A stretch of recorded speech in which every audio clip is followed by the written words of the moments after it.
a fully loaded jet, a critical error, and a runway running out fast. With every second counting, the crew's next decisions would leave investigators stunned and forever rewrite the rules of aviation safety. March 20th, 2009. Melbourne Airport in Australia is alive with activity as travelers prepare for journeys across the globe. Among the evening departures is Emirates Flight 407, an Airbus A340-500, bound for Dubai. The aircraft is parked at Terminal 2, being readied for one of the world's longest non-stop routes. The aircraft carries 257 passengers and 18 crew members. Fully fueled and loaded with cargo, the plane weighs 362.9 tons, near maximum allowable for this model.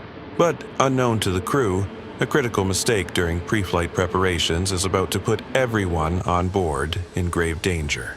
The captain and first officer are seasoned professionals, tasked with entering key performance data into the flight management system. This data determines the thrust settings, rotation speed, and takeoff distances needed for a safe departure.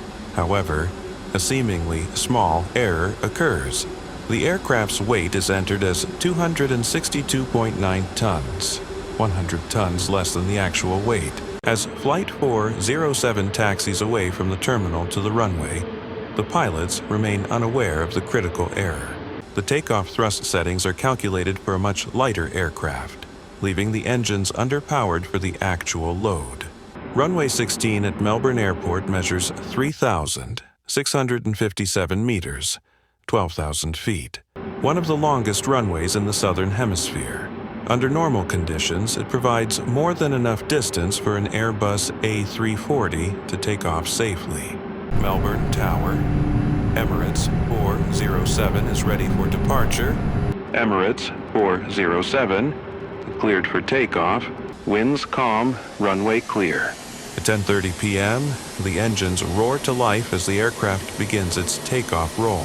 As the plane passes the 2,000-meter mark, it should already be nearing its rotation speed, or VR, the speed at which the nose lifts off the runway. Instead, it continues to accelerate slowly, with no sign of liftoff. Rotate now!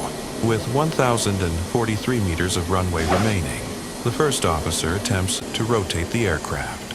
The nose pitches up, but the engines lack sufficient power to generate lift. The aircraft remains on the ground, scraping its tail on the runway in a dangerous tailstrike, causing severe damage to the fuselage. Realizing the imminent danger, the captain takes over, applying maximum thrust.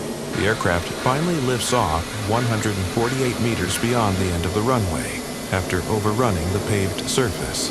During the overrun, the aircraft's tail destroys a glide slope antenna and 15 runway lights, leaving a trail of debris.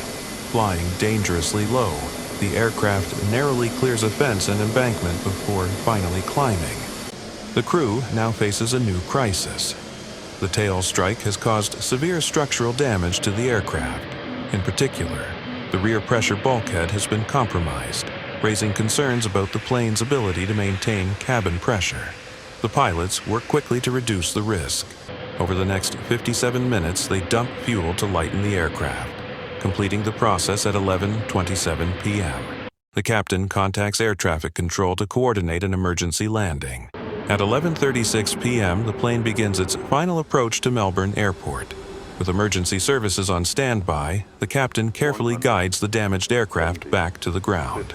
By 11:40 p.m., Flight 407 safely lands, ending a harrowing ordeal. Despite the damage, all 275 passengers and crew disembark without injury, a testament to the crew's professionalism under pressure. In the days following the incident, investigators meticulously analyzed the tail and flight data. Their focus was on understanding the extent of the damage and how the crew managed to avert disaster. The damage to the aircraft was severe, particularly to the tail and rear pressure bulkhead. Repairs would take months, and the lessons from this incident would lead to new safety measures across the industry. Emirates and other airlines implemented stricter cross-check procedures and enhanced training programs to ensure such errors could never happen again.